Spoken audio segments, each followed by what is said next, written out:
Bismillahirrahmanirrahim. Assalamualaikum warahmatullahi taala wabarakatuh.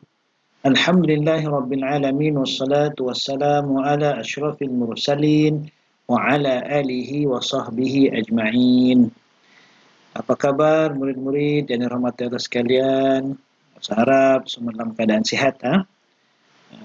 InsyaAllah pada hari ini kita akan sambung lagi sesi pembelajaran kita dalam bidang akhlak Islamiyah, pelajaran yang ke-22 ataupun bab 22, iaitu bersikap benar menjauhkan kemunafikan. Murid-murid boleh rujuk dalam muka surat 188 hingga 192 buku teks ingatan dan empatnya. Baiklah murid-murid yang hormat sekalian, kita teruskan pembelajaran kita pada kali ini. Okey, kita tengok yang pertama, kita lihat maksud bersikap benar.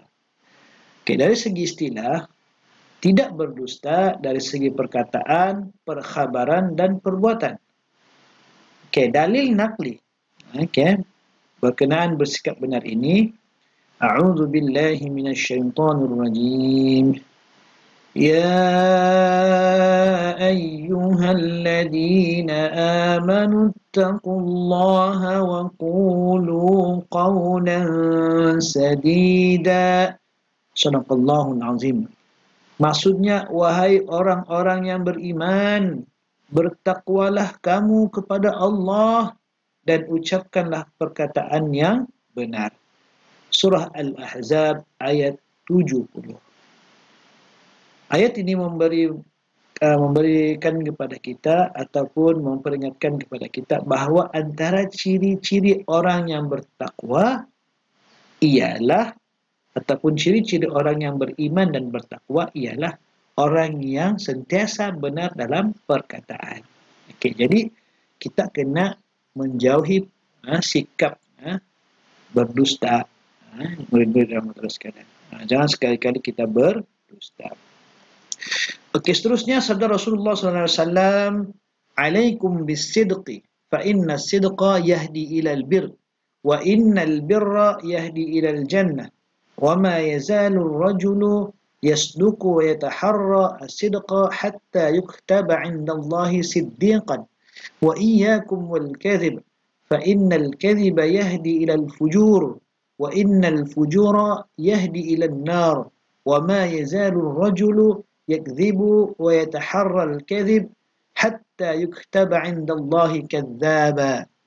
Maksudnya, hendaklah kalian sentiasa bersikap benar, sesungguhnya benar itu membawa kepada kebaikan dan kebaikan itu membawa ke syurga. Seseorang yang sentiasa bersikap benar akan ditulis di sisi Allah sebagai seorang yang benar, dan orang yang berdusta itu sesungguhnya dusta itu membawa kepada kejahatan dan kejahatan itu membawa ke neraka. Seseorang yang sentiasa bersikap dusta akan ditulis di sisi Allah sebagai seorang pendusta. Ini juga adalah dalil daripada hadis Nabi Muhammad SAW berkenaan dengan bersikap benar. Baiklah murid-murid rahmatullah sekalian, tuntutan bersikap benar, hukum bersikap benar, wajib bersikap benar. Hukum dia wajib. Benar dalam tutur kata maksudnya ialah tidak berbohong apabila berkata-kata dalam semua keadaan, walaupun bergurau. Kedua, memelihara diri daripada mengeluarkan lafaz yang jelas mendatangkan dosa dan mengelirukan.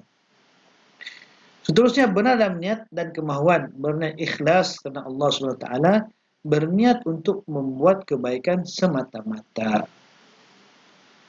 Benar dalam menepati janji, maksudnya ialah berjanji dengan apa-apa yang mampu ditunaikan, menunaikan apa-apa yang telah dijanjikan, melaksanakan tepat dengan sesuatu yang telah dijanjikan. Benar dalam keazaman dan cita-cita, maksudnya ialah bertekad mencapai apa-apa yang dicita-citakan, tindakan yang dilakukan seiring dengan keazaman untuk mencapai matlamat. Benar dalam tugas ialah melakukan tugas tanpa mengharapkan balasan, melakukan tugasan dengan cara yang terbaik. Baiklah murid-murid dan rahmatullahi sekalian, kita teruskan dengan spektrum ilmu. Ini ialah info ayat Quran surah At-Taubah ayat 70.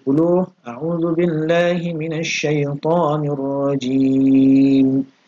Alam ya'tihim naba'ul ladzina min qablihim qaumi Nuhin wa 'adin wa Thamud wa qaumi Ibrahim وقوم إبراهيم وأصحاب مدين والمؤتفكات أتتهم رسلهم بالبينات فما كان الله ليظلمهم ولكن كانوا أنفسهم يظلمون. Wahai orang yang beriman, bertakwalah kepada Allah dan hendaklah kamu bersama-sama orang yang benar. Surah At-Taubah ayat 70. Baiklah murid-murid rahmatullahi sekalian, contoh Rasulullah bersikap benar. Yang pertama, Rasulullah menyampaikan wahyu Allah kepada umat manusia dengan bersifat benar. Yang kedua, baginda tidak menokok tambah ayat yang disampaikan. Ketiga, ajaran Islam yang disebarkan juga tidak mengikut kehendak dan pendapat pribadi baginda. Yang keempat, setiap tutur katanya berdasarkan wahyu Allah Subhanahu wa taala. Yang kelima, Rasulullah juga pernah bergurau, namun baginda sentiasa bersikap benar walaupun ketika sedang bergurau. Yang keenam, Al-Hasan menceritakan bahawa seorang perempuan tua yang datang berjumpa Rasulullah SAW supaya baginda mendoakannya masuk ke dalam syurga. Lalu baginda menyebut bahawa orang tua tidak akan masuk syurga. Wanita itu terus berlalu pergi sambil menangis. Okey. Baiklah murid-murid rahmatullahi sekalian, apakah pula hikmah kita bersikap benar? Yang pertama, terpelihara daripada sifat munafik yang dibenci Allah, menenangkan hati kerana tidak melakukan dosa, saling bekerjasama kerana wujud perasaan saling mempercayai, menjadi contoh teladan kepada orang lain kerana maruahnya dipandang tinggi. Ini antara hikmah kita bersikap benar. Okay, jadi murid-murid rahmatullahi sekalian, sekadar itu saja tajuk pembelajaran kita hari ini. InsyaAllah kita akan berjumpa lagi pada sesi pembelajaran akan datang. Jadi sekian, wabillahi taufiq wal hidayah. Assalamualaikum warahmatullahi taala wabarakatuh.